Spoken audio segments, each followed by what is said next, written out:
Hi, everybody. Welcome back to Dr. B Addiction Recovery. As you know, on this channel, we deal with substance abuse. We try to take scientific information, combine it with clinical experience, and distill those two and bring down some meaningful information to you that you can work with, chew, and digest, whether you're the addict, a loved one, or the public at large, so that we can demystify a very mysterious area so you can make better decisions. In addition, we do try to decrease the stigma of substance abuse because we believe that we can get better care that way. We can get better health policy and public policy. The topic for today is a continuation of our methamphetamine series. The particular question presented to me is, what is the difference between intravenous use of methamphetamines versus the smoking route? And that's a great question. I'm going to slightly frame it differently. Number one, there's several routes of taking in methamphetamines. There is snorting it, there's smoking it, there's the intravenous route, and there's ingesting it. There's something that the intravenous route and the smoking route have in common. They both reach the brain much more rapidly than the other routes. And in fact, in addition to the general euphoria of methamphetamine use, these two routes produce what's called a rush. And this is also called a flash amongst users. Okay, it comes on very rapidly, a couple of minutes, maybe even shorter, and it dissipates very rapidly. And it's a little bit different than the usual methamphetamine euphoria.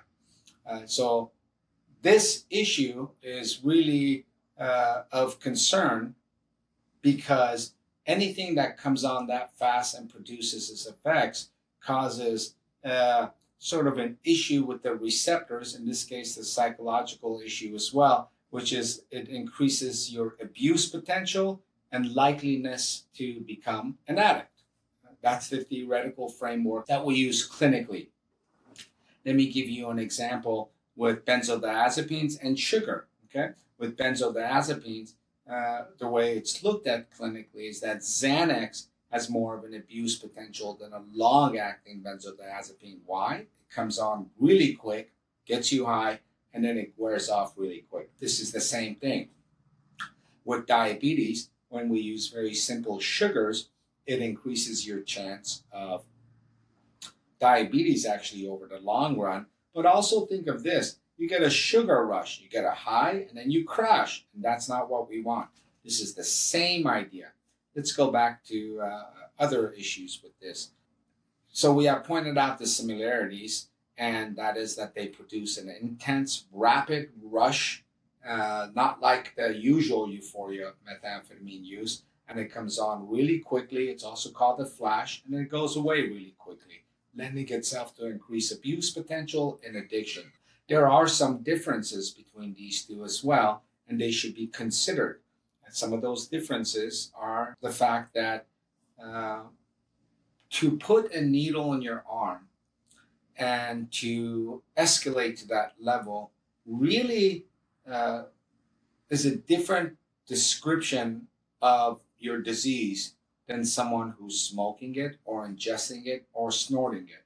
In fact, people often start off smoking it, but they sort of graduate to intravenous drug use. Well, we've already described that they produce the same kind of rush and high.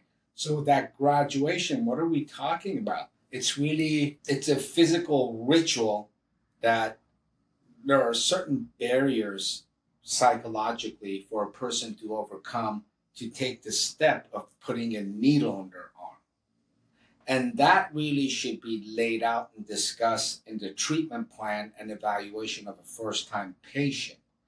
To say I'm actually putting a foreign substance that hurts my body into my arm to get a rush is really something foreign to a normal human being. And it's why it is important to get a good history from your patient about how their use evolved. In addition, you're taking a lot more risks by using the intravenous route because now it comes with what we call comorbidities, and that's other associated diseases: hepatitis C, hepatitis B, HIV, broken needles, local infections. And so as you can see, although the purely chemical route is about the same in that it goes into your brain about the same time, which is quite rapid, less than a couple of minutes, versus the other routes, snorting or eating the substance or oral ingestion. There are some differences, and one is an escalation of your problem, your abuse potential, and your addiction. So those need to be considered. So as you can see, from a clinical perspective, there are differences, and it's really important, whoever is doing the history or the intake, or if you're seeing a physician, they really should be asking you about the history of your use and how it evolved and the route of use, because this information tells them about a lot about where your addiction is at, your disease activity is at, and what needs to be done. One more final issue to consider with this, and when you're doing the intravenous routes nowadays, depending on your geographic location, many of these guys are polysubstance users. And this also tells you quite a bit about where their abuse potential and addiction is at. This is mixed with your opiates, meaning usually heroin or fentanyl, and it's a concoction that's referred to on the street as goofball. Back in the day, long time ago, I think it was speedball when you're using crack cocaine or cocaine. And in the 70s, this kind of mixture, depending on which stimulant you're using, many people probably won't know this, but some guys would call it heroin ball. Okay? And that produces a whole different kind of euphoria. So you can see the intravenous route tells you quite a lot about your addiction, where you're at, and what kind of intensity of care that you need. I hope that clarifies some questions regarding this issue. I hope it demystifies some concepts.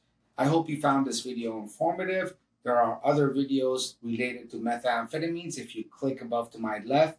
If you did like our video and if you think this was informative, please go ahead and click down below on the subscribe button as well as the like button. See you guys next time.